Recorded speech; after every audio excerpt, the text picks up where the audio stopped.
You're listening to the Social Selling Simplified podcast. Stick around if you too are obsessed with learning things that actually work and believe that success leaves clues. We're all about identifying results-producing roadmaps and getting super clear on how to scale and grow your online business. From part-timer to president, social selling expert Ashley Shaw will help you connect the dots and take the guesswork out of what works to grow a social selling empire.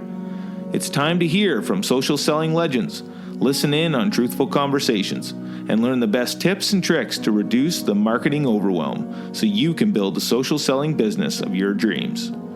If you're ready to go all in, no holding back, and build the business you've always wanted, you're in the right place. Here's your host, educator, social selling guru, and fitness industry OG, Ashley Shaw.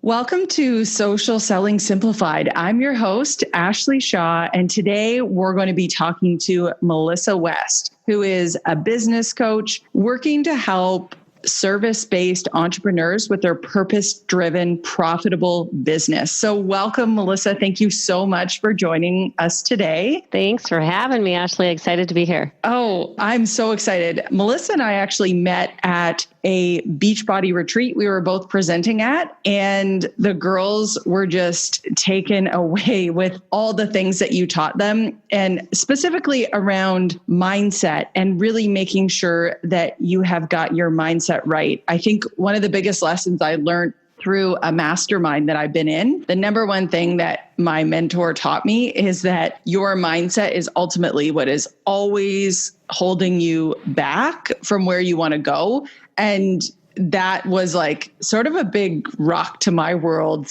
because I thought, oh, no, my mindset's good. So let's dive in with a little bit about why you think mindset is such an important pillar when you are a social seller. Yeah, absolutely. What I see time and time again, I'm in my 11th year of business, and what I've seen time and time again is just how, like you said, it's like we focus on developing the skill set. We focus on learning the strategies and learning, the bells and the whistles of how to work smarter, not harder. And all of that is great. And all of that is powerful and useful when you're in alignment, right? When you can get out of your own way. And so what I just see time and time again is that these smart, amazing men and women that are trying, putting in all this time and effort to build their business and do it, quote unquote, right and get it right, are struggling, and they're getting marginal results, and they're wondering, what the heck am I doing wrong? And it always comes back to their mindset. And most importantly, I see, if I were to even narrow that down, like what part of their mindset, it's their relationship to fear. And it's how they process fear. As humans, we're going to have fear. It's a human emotion, but it's just their relationship to it and how much they allow it to have a chokehold on them, how much they allow it to run the show, that really is the ultimate dictator of what their results will or won't be. I love that. I think that when you can start to, at least for myself, when I started to realize I could keep taking courses and I could keep doing things to try to push my business forward. But ultimately, there's this one other thing that is going to continue to hold me back unless I learn the lesson that needs to be learned to move me forward. I think that was so freeing in my business when I learned that. So maybe let's dive into this fear and what usually happens with entrepreneurs and how we move through it. Yeah, I think what I've seen as well, and and when I say I see this in my clients, it's because I've seen it myself too, right? Yeah, for sure. It's been my own experience as well, is, from a very young age, from day one, we're taught the power of and the value of our mental intellect, like mental intelligence, our mental intelligence. And so we place so much weight on what what our mind is saying and thinking. And my biggest thing with my clients is I want them to get away from just thinking so darn much. Get out of your head. Stop thinking about it. Stop overthinking, over processing, over trying to just get it right. The perfectionist and that over analysis, that worry of what are people going to think if it's not right? And what if I put it out there and it's not perfect just yet? And just, even as I'm talking about it, it's like, so exhausting. It's so exhausting. It is.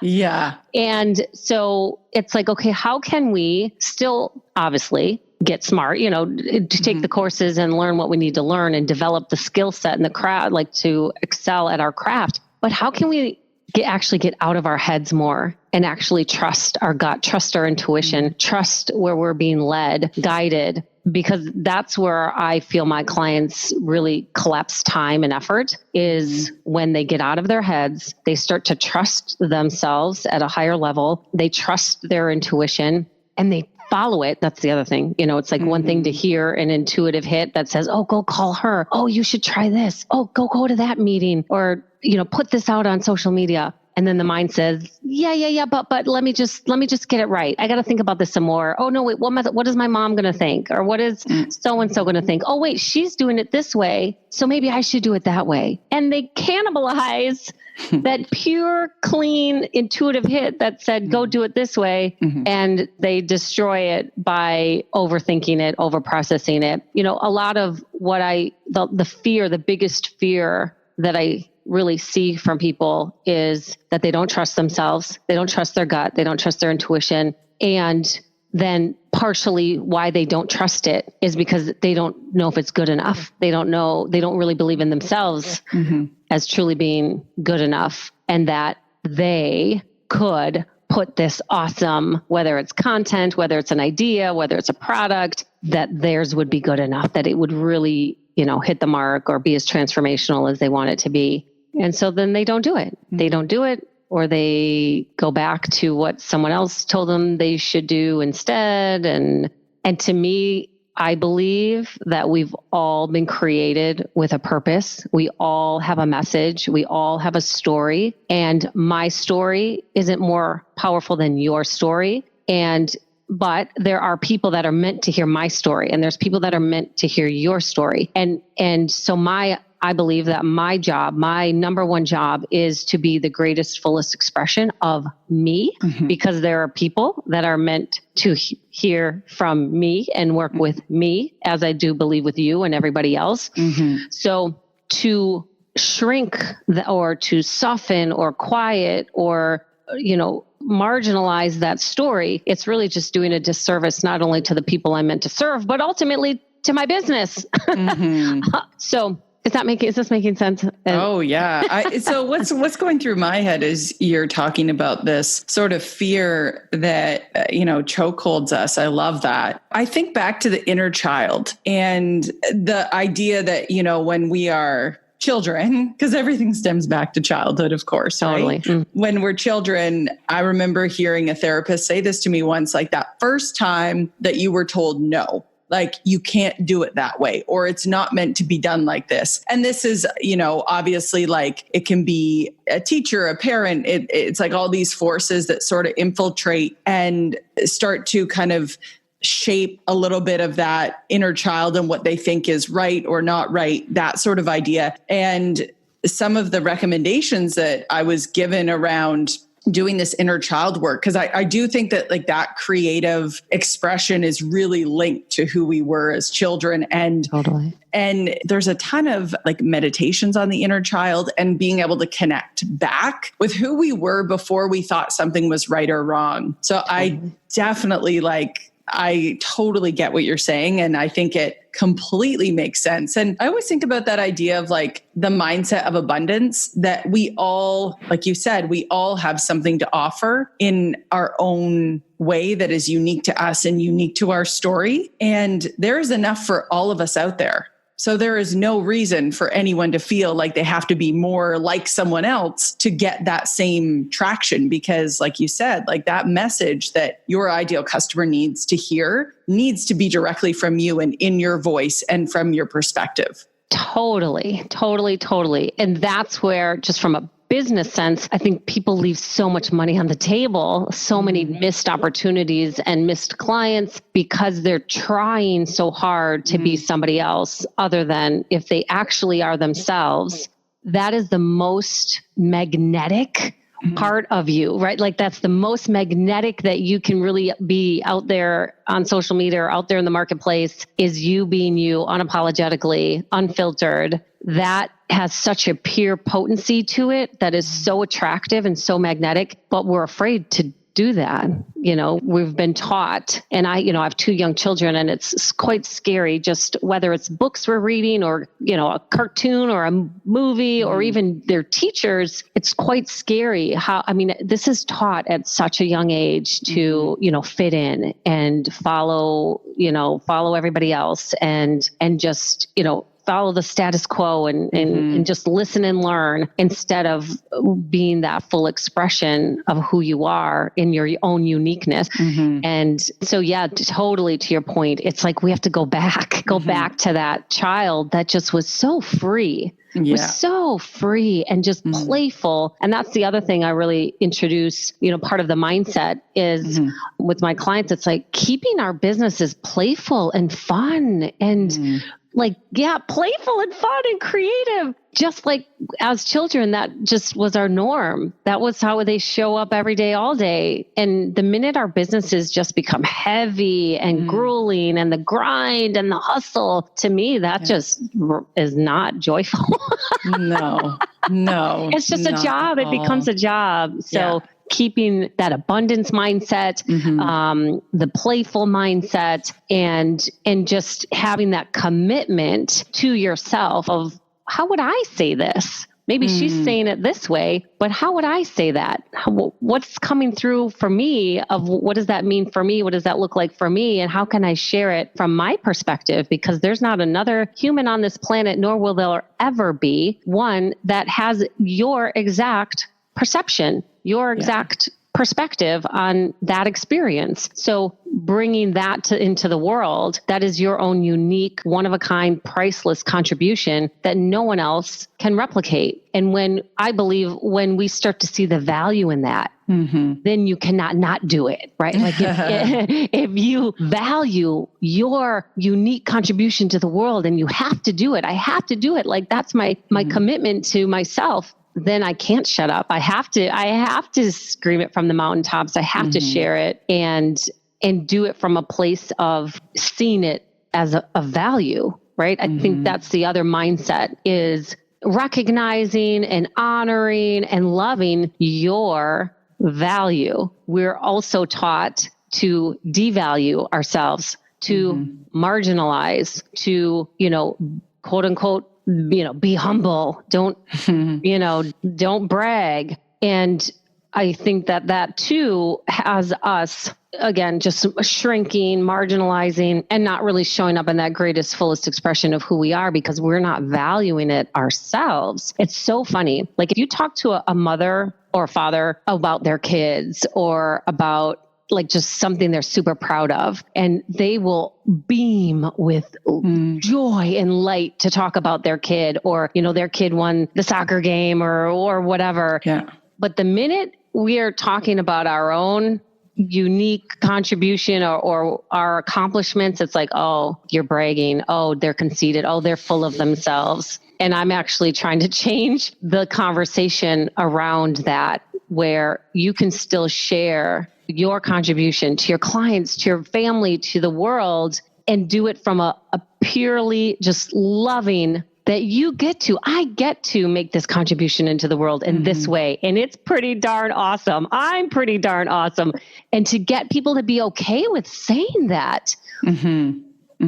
Yeah, you made me think of a couple of things. Like one thing I know that definitely changed in my business. I was working full time as the president of a fitness company, and my husband and I were living 5 hours apart. Like I was in British Columbia, Canada. He was here in Ontario. And so I had a lot more space, and I needed that to be creative and to start thinking about how I wanted to transition and build a business online, helping people in social selling. And I woke up in the middle of the night. It was like 3 a.m. and I had this dream of all these fitness leaders being able to contribute to this group. And I had worked with, fitness professionals for the past 14 years at that point. So I knew all these people that I would pull in and say, Curtis, you talk about this. Ashley, you talk about this. Like I had all these ideas. And that moment was so life-changing because I had been struggling, I think, to figure out how do I get motivated to start this business. The problem was I wasn't focused on my gifts.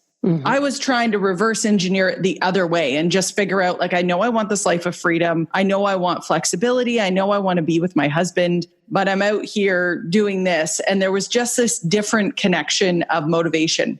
From that moment that I think I really realized my purpose, it was like motivation was not a factor. And I think sometimes this is where people can get lost, is they're like, I'm waiting for this like surge of motivation to happen, but yet there's this lack of connection between their purpose and how they're serving.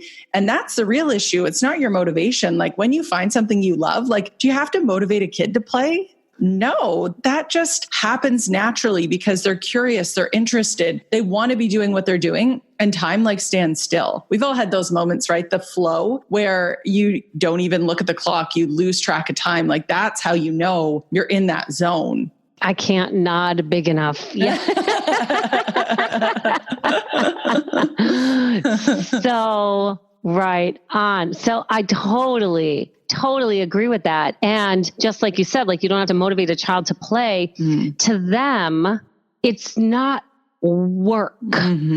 And that's, I think, the other part of this is realizing that when you get in, and so I call that zone, I just call it alignment with your purpose, alignment with who you've been created and designed to be, alignment with your truth. When you're in that alignment, work, you don't have to force anything. You don't have to try to do anything. Yes, there's work and action involved, just like a kid playing, like they can run all day long, and to them it was effortless. Yeah. And that's the piece that's exactly what I believe in, and we're talking about here is like, how do we get to this point where we can truly be us, have fun, be playful, be creative, and it be effortless? Like, isn't that like, isn't that the ideal goal? And I think most also, unfortunately, what we've been trained and conditioned to think, and I know I had, was that if you aren't busting your ass for it, you don't deserve it, or you didn't earn it, or, it's not, there's like an emptiness to it because you're not burnt out from getting it. And that's, I look back in my childhood as well. And it was like, I had great parents, but it was like, okay, work hard, get good grades, go to school, get a good job and work for it. You got to work hard. You got to, head down, do the work, which, is not necessarily like bad advice. Yeah. But at the same time, it conditioned me to believe that if something comes easily or effortlessly, or like you said, I'm just kind of in my zone, in alignment, losing track of time, and it's just happening, things are happening. Well, no, let me go complicate this. Let me go make this harder than it needs to be. And I see that a lot too with my clients, is they're just making everything more complicated and harder than it needs to be. But that's because there's some belief. That's what success looks like, is you have to hustle and grind and force and make it happen. And again, I'm not saying that there's not work involved, but I love that analogy of that a child doesn't have to try. You don't have to force a child to play. You don't have to force them to ride their bike around the block for 3 hours. Like so it's just, it actually is quite, I think, like such a relief and like a breath of fresh air to think, oh, wait a minute. Oh, I don't have to build my business this way. You mean I can actually have fun with it? You mean I can't, like, some people can't even imagine what it would be like to not force and try and put so much effort into what they're creating. Yeah. And, just to even open yourself up to that idea. Like, what if it didn't have to be so hard? What if it didn't have to require so much force, but rather there could be an effortless component to it? Yeah, I think that that is why it makes me so I don't know if angry is the right word. I think it's out of alignment is probably the right word. But when I hear people that are, it's just different. I have different views. Like I wrote down, stop hustling, start aligning. But when you hear people that are big influencers like Gary Vee say keep hustling, keep this, keep that. And I think from the moment I heard that, I was like, no, I don't want to keep hustling. I just want to do what I love. And I just want to keep doing that and hand off everything else that I don't find joy in. Like, it's sort of the like Marie Kondo of like work. It's like, right. This doesn't bring me joy. You do it. This doesn't bring me joy. You do it. This does. I will do this. And I'm going to stay in my lane. And I think that's one thing I've realized as I've gotten more and more into this business is that anything that someone can do 80% as well, or it doesn't bring me joy, they will do. And I will just stick to what I want to do and what I'm good at. And that creative white space in your day, especially as like the CEO of your business, like that is where I have the most creative ideas. It's like when I'm working out, when I'm on a walk, when I'm not consuming, it's like when I'm in a way, like I'm giving my brain space to create. Totally. That's what I call the law of diminishing returns, is when you're just in the go, go, go, go, go. And we think that the payoff is in the go, go, go, go, go, go, go. But actually, there's the law of diminishing. Your return on your effort actually begins to diminish because you're tapped out. You need a break. You need to recharge. And like you said, you're out of alignment. How can you download these new ideas and get inspired if there's no space, there's no room for it to come in? To get maybe a little deep here, I like to think of it as like, just like conception and birth. It's like, if there's no room for conception, or maybe there is even conception of an idea, but you're not leaving space for the birth of this idea to come to fruition. And as we know, like a child, a baby, an infant, even the pregnancy period, requires so much of our presence and so much of our time that if we don't create the presence, we don't create the space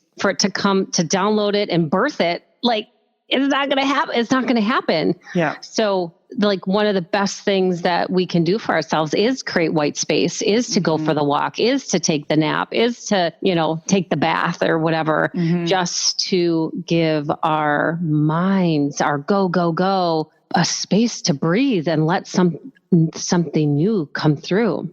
A lot of the times one more thing is that I'll hear, when I create the space, I'll actually begin to hear the needs of my clients better. And I'll be like, oh, here's how I can serve that need better. Oh, here, let me just go quick to a Facebook Live for my group because I know somebody's experiencing this right now.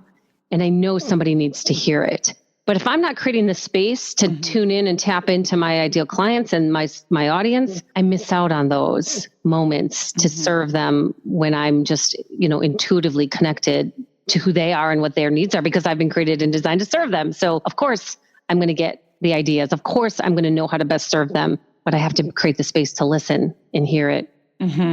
Yeah, absolutely. I did a meditation this morning and it was about the rush, like rushing around. We're taught that we need to be in a rush from one thing to the next. And I guess it really got me thinking about this idea of how much we have a need to feel productive. Like I need to get a bunch of stuff done today. And we don't really give ourselves that like badge of honor until we get a lot of stuff done. And then it's like, if we don't, there's sort of this feeling of like, oh, like I felt that in myself, like I didn't get a lot of stuff done today. And so I've really there was one like amazing thing I had heard.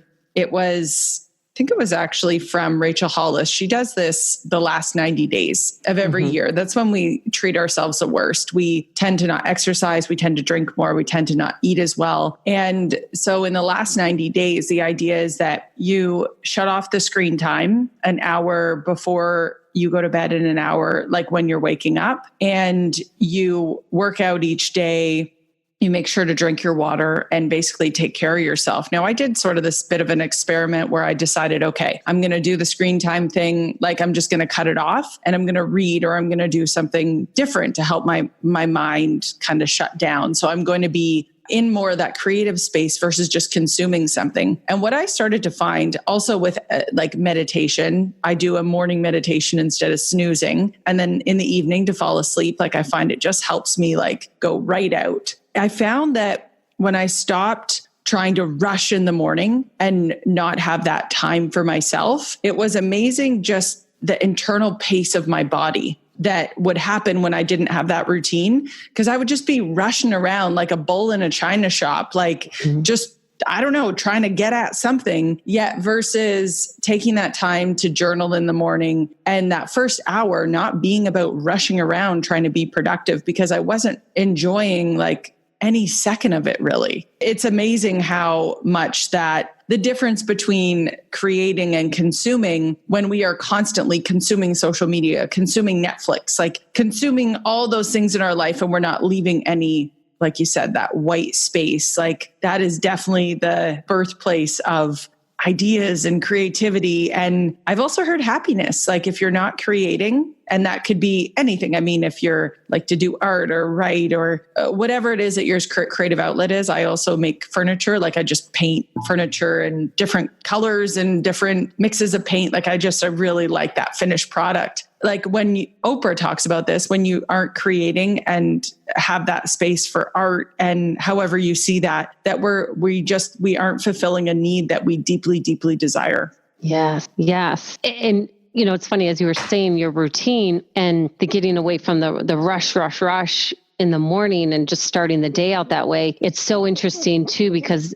with my little ones, like I can totally tell, and I'm very conscious. I'm not always the best at it, but I can totally tell like when we're rushing to get to school or rushing to eat breakfast so we can get out the door, that we're all uptight.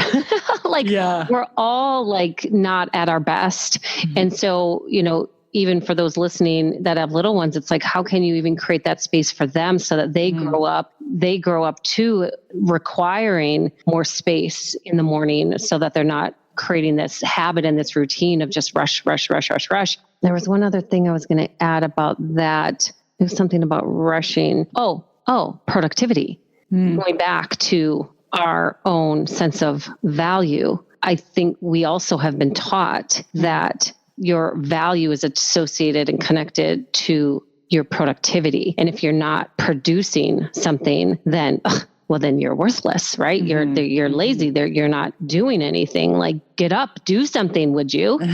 And so it's also breaking that habit and that mindset, that belief that your value, your sense of worth is associated to, how much stuff you get done in a day, your levels of productivity. And that's, I think, again, kind of going back to the term that I like to use, it's just about collapsing time and effort, that actually it's this backwards thinking or backwards, like counterintuitive, maybe is the word, that actually by doing less, you are being a greater contribution to the world.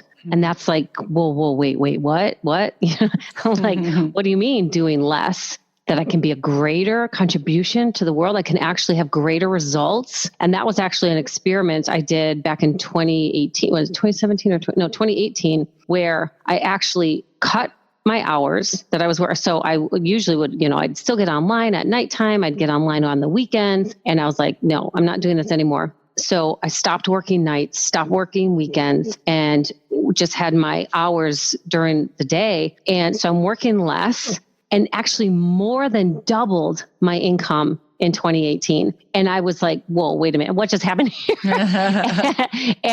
But that's really where I totally was sold on this idea and this belief that you can actually produce more, a greater income, have a greater impact by actually working less, being less productive. And it wasn't to say that in those work hours, I was producing double. No, I wasn't. It was that because I now had the white space when I was in my working hours, that I was creating more magnetic content. I was more able to connect more intuitively and like soul to soul with my clients, that I was way more effective with them. I could get to the heart of the issue faster and quicker. I could hold them accountable more easily because I wasn't sitting around listening to their excuses anymore, because I too had those same excuses.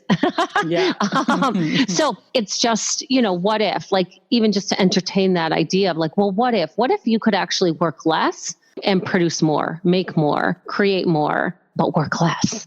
Yeah, I've heard of this idea before. I'm going to call it the law of minimization. And what happens is that when you allow more time for something, the time it takes expands, versus when you say, okay, like, this is my space, I'm going to get it done in this time. that workload tends to minimize. I found this before. I'm a procrastinator. So, and when I'm usually at my best is when I'm presenting training or I'm in that mind space. And I've always found this. I save it to the last minute because that's just the way I roll. And then I pump out this content. And meanwhile, I've had an experience where I was like, no, this is all wrong. I need to change all of this. And I had like 3 hours before this presentation, but I did it. And it was like one of the best pieces of content that I produced. Wow. But, it's funny, right? Like sometimes we overcomplicate things. And it's like, really, you had said this earlier when like the business is heavy and everything is dragging. It's like, how do we just make it light and easy? So we're doing what we love and we're doing it in like that time frame that we're not saying it takes 8 hours to do this, because of course, like you'll find hundreds of things to do to fill up those like little pieces of the day, the cracks of your day. Sure, you'll always find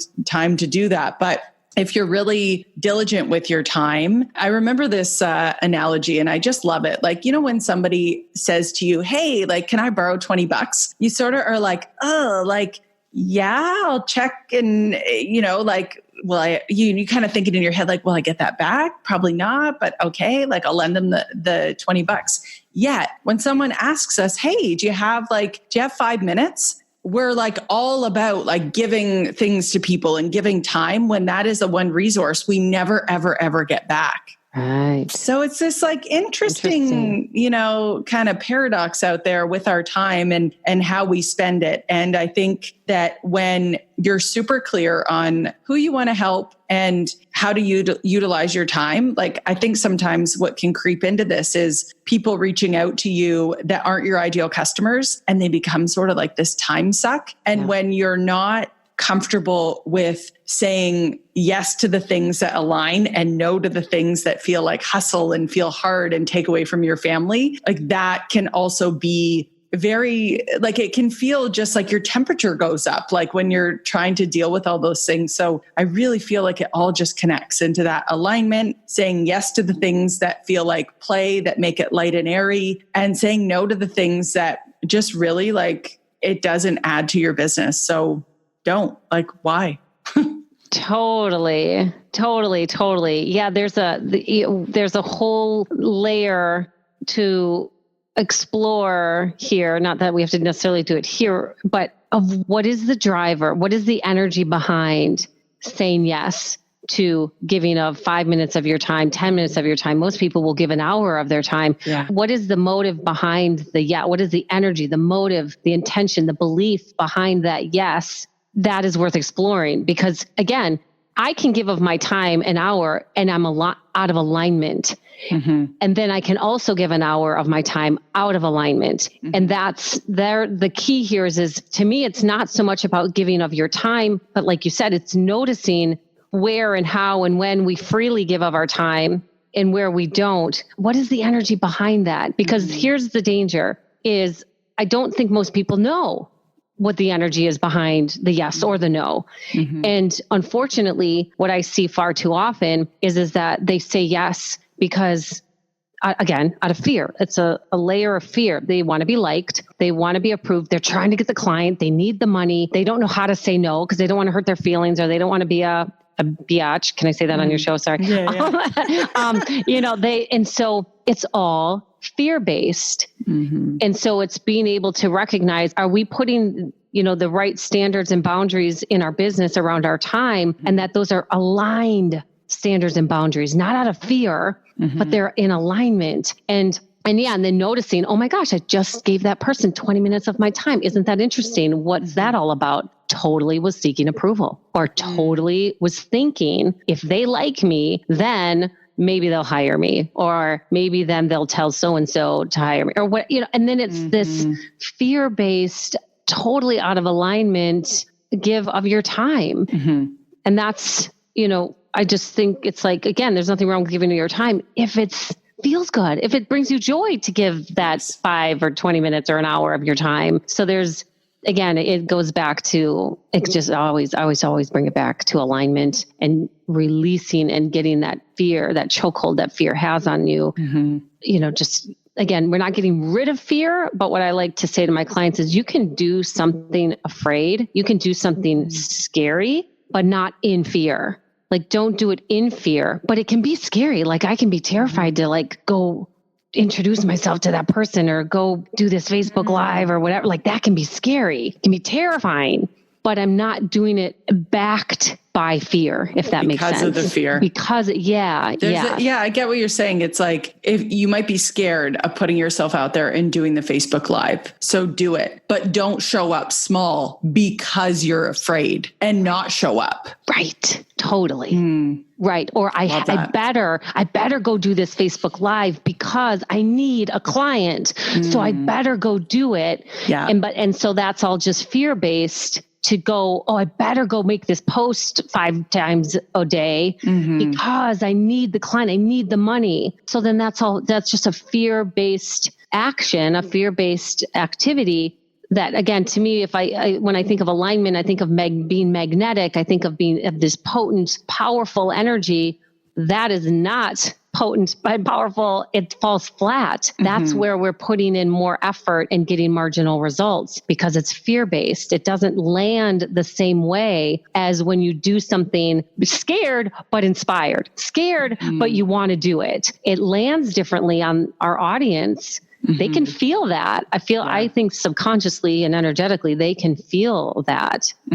Yeah. 100%. Totally agree. So I guess then, if we've obviously talked about so many great, inspiring things, if I am really new to mindset, or I just want to take it to the next level as someone in social sales, what are some of the key steps that you would recommend that they start with? It goes back to how you started our conversation. You mentioned getting alignment with your purpose, getting back in alignment with who you've been created and designed to be, getting back in alignment with that childlike, playful part of your personality. It's who you are. It's in your essence, like activating your true essence and bringing that to the forefront. Now, the question then is, how do I do that?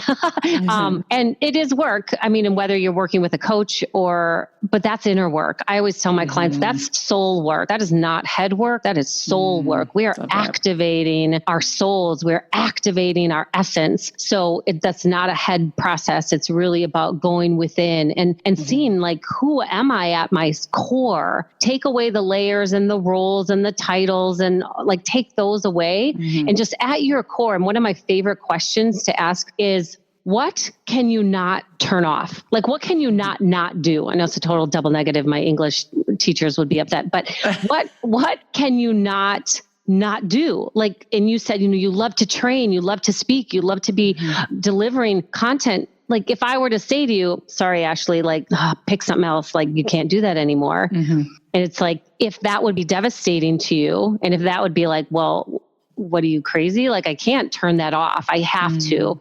That's when you start to get to the essence of who you are and what your purpose is, because I believe it's in your DNA. It's who you are. It's in your essence. It's timeless. And so if we can get and pinpoint what that is, we can start to activate more of who you are and have that be a bigger part of your expression, a bigger part of your business, and how you show up is we want to radiate that essence of who you are.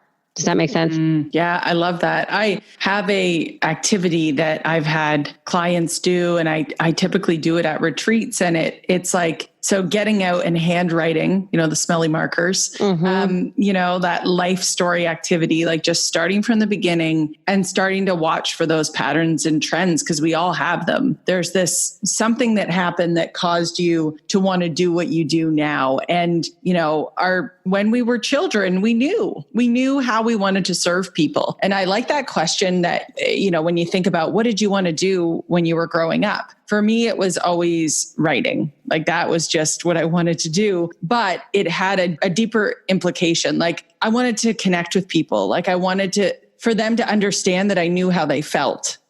So it's this interesting thing that I think can happen. Like, when you're a child, you know what you're after. And that's where all this wisdom lies. How do you connect with that and be in alignment?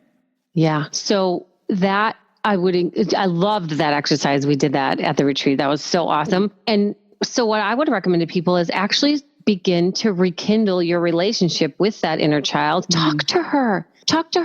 Ask her questions, have her come out and play, have her write your post, and actually bring her into the present and see her or him into the present and really see, how can you rekindle and reactivate that childlike part of you that has that wisdom, that knows what they were created and designed for before, they were conditioned otherwise. So bring her into your business more, let her have a voice, let her take over the writing. And it's pretty amazing and pretty fun to see. I didn't realize how playful I am and how silly I can be and goofy I can be. And it's so fun.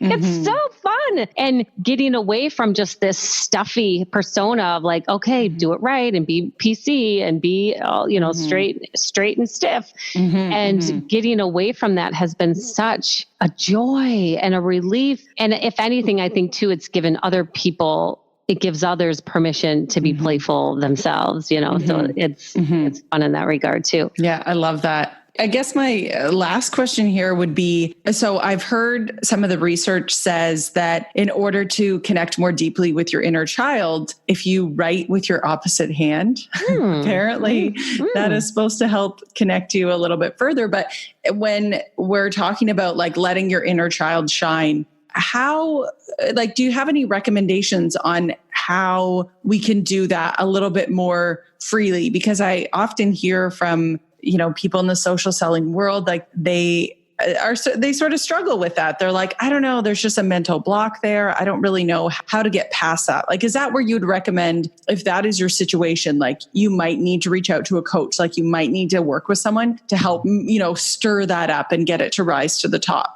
Absolutely. I definitely think that having this, it can be really fun to do this with a buddy. And whether it's a coach or it's just a buddy that has you, like you did in the retreat exercise, just to talk it out, process it out loud and let it out. The other part of it, so one is the processing of it, and whether that's with a friend or a buddy or a coach. The other part of it is, and this is the, going back to the fear part, a lot of the reason why we don't have a good relationship with our inner child and let her or him express herself more is because we don't trust it. We don't trust her. We don't trust.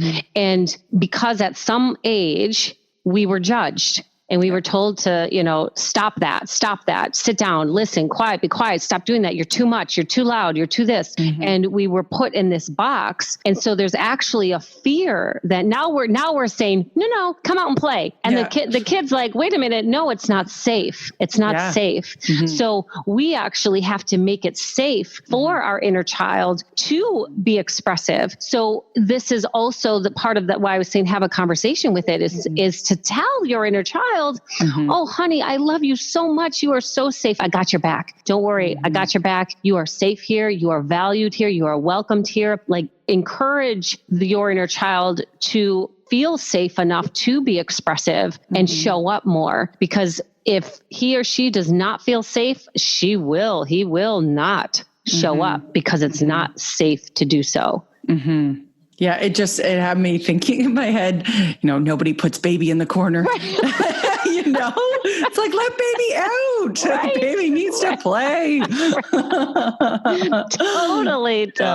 Yeah. I love that. That's such great advice. Well, Melissa, I feel like there are 17 more episodes I'm planning in my head of things that I would just love to pick your brain about and talk about. So if people want to reach out and get a hold of you, what is the best way to find you? Where can they follow you? Where can they learn more from you? Yes. So on Facebook and on Instagram, they can follow me at Melissa V. West, Melissa V as in Victor West, or they can check out my website is extremeresultscoaching.com. Yeah. And so I would say social media, Facebook and Instagram is probably the fastest way to connect, but they can go check me out if they want to see more behind the scenes, go to my website. Wow, that's amazing. Well, thank you so much for being on the show. I really, really appreciate it. And guys, make sure to subscribe so you never miss an episode, and definitely go and give the show an honest review. I would love for you guys to do that. Guys, thank you so much. And we'll see you next time on episode number 4.